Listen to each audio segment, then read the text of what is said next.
សូមជម្រាបសួរនិងសូមស្វាគមន៍មកកាន់សាលាចំណេះទូទៅបវណ្ណា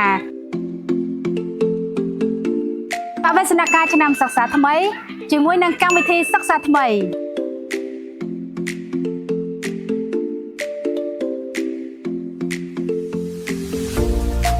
កម្មវិធីសិក្សាភាសាអង់គ្លេសថ្នាក់បឋម IEE ឬក៏យើងហៅថាកម្មវិធីភាសាអង់គ្លេសបែបអន្តរជាតិនៅទីនេះយើងមានទទួលកុមារតូចៗចាប់ពីអាយុ3ឆ្នាំរហូតដល់6ឆ្នាំហើយយើងមានពីថ្នាក់មត្តេយ្យកម្រិតទាបរហូតដល់ថ្នាក់ទី6កម្មវិធីសិក្សាភាសាអង់គ្លេសថ្នាក់បឋមដែលហៅថា IEE ដែលហៅកាត់ថា IEE ឬក៏ភាសាអង់គ្លេសបែបអន្តរជាតិនេះគឺយើងមានការបង្រៀនដោយគ្រូបរទេសដែលមានបទពិសោធន៍ជាច្រើនឆ្នាំនិងមានជំនាញច្បាស់លាស់នៅក្នុងការបង្រៀនក៏ដូចជាការថែទាំបុត្រធីតារបស់លោកអ្នកចាលោកប៉ាអ្នកម៉ាក់កុំបារម្ភចំពោះបរិយាកាសនៅក្នុងសាលារៀនគឺមានបរិយាកាសធំទូលាយទីធ្លាធំទូលាយមានកន្លែងលេងសម្រាប់កុមារនៅពេលទៅចេញលេងហើយនៅក្នុងនោះមានការថែទាំនិងយកចិត្តទុកដាក់ពីសំណាក់គ្រូបន្ទុកថ្នាក់នីមួយៗទាំងម៉ោងភាសាខ្មែរនិងភាសាអង់គ្លេស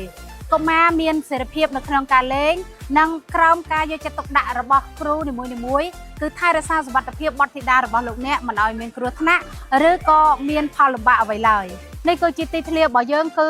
មានទីធ្លាធំទូលាយមែនតើនៅក្នុងការឲ្យក្មេងៗគាត់រត់លេងសប្បាយរីករាយមែនតើនៅពេលដែលចេញលេងអញ្ចឹងទីធ្លារបស់យើងធំទូលាយងាយស្រួលឲ្យកូនសិស្សគាត់ធ្វើសកម្មភាពផ្សេងៗដូចជាហាត់កីឡាក៏ដូចជាការសម្ដែងសិល្បៈនិងកម្មវិធីបទបង្ហាញផ្សេងៗ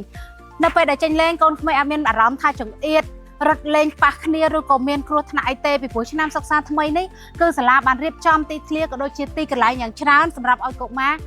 មានអារម្មណ៍ស្រួលមានអារម្មណ៍សប្បាយរីករាយនៅក្នុងការរៀននិងការលេងនៅក្នុងសាលារៀនអញ្ចឹងយើងថែរក្សាសុវត្ថិភាពកូនៗក៏ដូចជាការរៀបចំនៅបរិយាកាសក៏ដូចជាបែបបទបែបថ្មីសម្រាប់ទទួលស្វាគមន៍កូនៗដែលមករៀននៅសាលាចំណេះទូទៅបវណ្ណារាល់ពេលចេញលេងគឺមានគ្រូយកចិត្តទុកដាក់គឺគាត់តាមមើលថែនៅពេលដែលកូនចេញលេងហើយនៅក្នុងម៉ោងសិក្សាអញ្ចឹងលោកប៉ាអ្នកម៉ាក់អត់មានអីត្រូវព្រួយបារម្ភសម្រាប់អូនៗនៅក្នុងការមករៀនទៀតទេអញ្ចឹងនេះខ្ញុំសូមបង្ហាញជូននៅ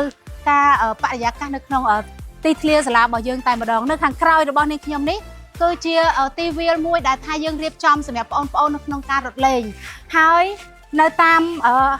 ជញ្ជាំងនីមួយៗនៅតាមជញ្ជាំងនីមួយៗគឺយើងមានការដាក់ជាអក្សរព្យញ្ជនៈABC ក៏ដូចជាកខស្រៈនិស្ស័យអីផ្សេងៗក៏ដូចជាខែអីផ្សេងៗហើយនេះគឺជាហលដ៏ធំមួយសម្រាប់បងប្អូនគាត់លេងគឺបងប្អូនចេញលេងគឺគាត់មានអារម្មណ៍ថាសប្បាយរីករាយមែនតើសប្បាយរីករាយទាំងក្នុងថ្នាក់រៀនសប្បាយរីករាយទាំងពេលចេញលេងគឺយើងមានទីធ្លាធំទូលាយនេះគឺជាឆាកដែលយើងរៀបចំថ្មីសម្រាប់បងប្អូនក្នុងការសម្ដែង